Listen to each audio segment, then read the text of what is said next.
قربانی کے قبول ہونے کے لیے پہلی شرط ہے کہ بندہ مومن ہو، ایماندار ہو، اس کا عقیدہ ٹھیک ہو، اس کے عقیدے میں بگاڑ نہ ہو، اس کے عقیدے میں شرک نہ ہو، وہ اللہ کے ساتھ کسی نبی کو، کسی ولی کو اللہ کی ذات میں، اللہ کی صفات میں،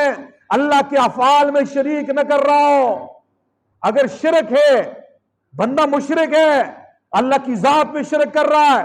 یا اللہ کی صفات میں شرک کر رہا ہے، نبیوں کو اللہ کے مقام پہ پہنچا رہا ہے، نبی کو بھی مشکل کشا سمجھ رہا ہے، حضرت علی کو بھی مشکل کشا سمجھ رہا ہے، اولیاء اللہ کو بھی مشکل کشا سمجھ رہا ہے، یہ 1000 دمبے ذبح کر دے، اس کی قربانی قبول ہی نہیں ہے، کیونکہ یہ مومن نہیں ہے، یہ مشرک ہے۔ پہلی شرط قربانی کے قبول ہونے کے لیے کہ وہ بندہ مومن ہو، مشرک نہ ہو، وہ مسلمان ہو، کافر نہ ہو، وہ بدعتی بھی نہ ہو۔ اور یاد رکھو، ایک باریک مسئلہ یہاں ہی بتا کے میں آگے جا رہا ہوں۔ اگر آپ نے ایک گائے کو لیا، 7 آدمی شریک ہیں، اس میں 6 آدمی پکے مومن ہیں، صحیح مومن ہیں، اس معنی میں مومن ہیں کہ وہ شرک نہیں کرتے اللہ کے ساتھ، نہ ذات میں نہ صفات میں،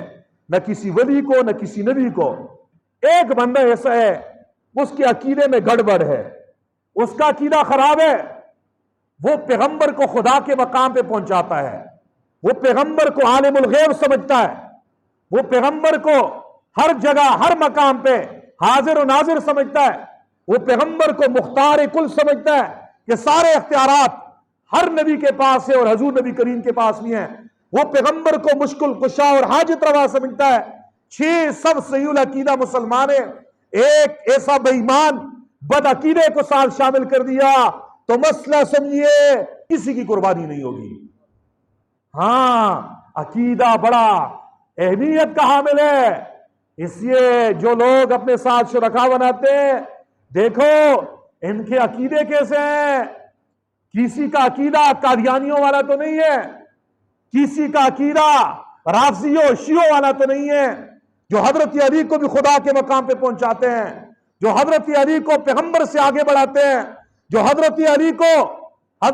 کو خدا سے بھی آگے مقام دیتے ہیں، جو حضرت علی کو مشکل کشا حاجت روا سمجھتے ہیں، جو قرآن کریم کو غلط کہتے ہیں، جو ماں عائشہ کو گالیاں بکتے ہیں، جو قرآن کے غلط ہونے کا عقیدہ رکھتے ہیں، جو جھوٹ کو، متے کو اور اپنے دین کا شعار سمجھتے ہیں، اگر ان لوگوں کو ساتھ شامل کر دیا کسی کی بھی قربانی نہیں ہوگی۔ اگر کسی ایسے کو شامل کر دیا جو پیغمبر کو عالم الغیب سمجھتا ہے، اس کے ساتھ بھی قربانی نہیں ہوگی۔ مختار کل سمجھتا ہے، اس کے ساتھ بھی قربانی نہیں ہوگی۔ اس لیے دیکھا کرو، کوئی گڑبڑی مسلمان، بدعقیدہ مسلمان تو ساتھ شامل نہیں ہے، شامل کر لیا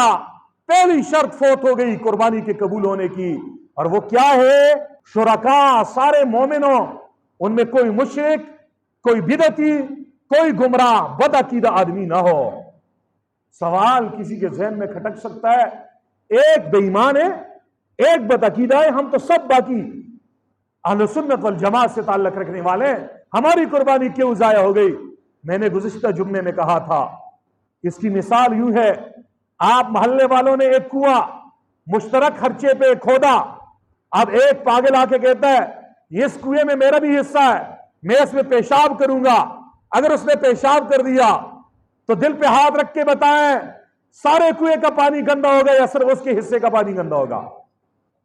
سب کا گندا ہوگا۔ ایسے ہی قربانی کے 7 حصوں میں سے ایک حصے میں بھی بدعقیدہ، مشرک، قادیانی، رافضی، شیعہ، غلط عقیدے والا اگر آپ نے شامل کر دیا، سب کی قربانی خراب ہو گئی، کسی کی قربانی نہیں ہے۔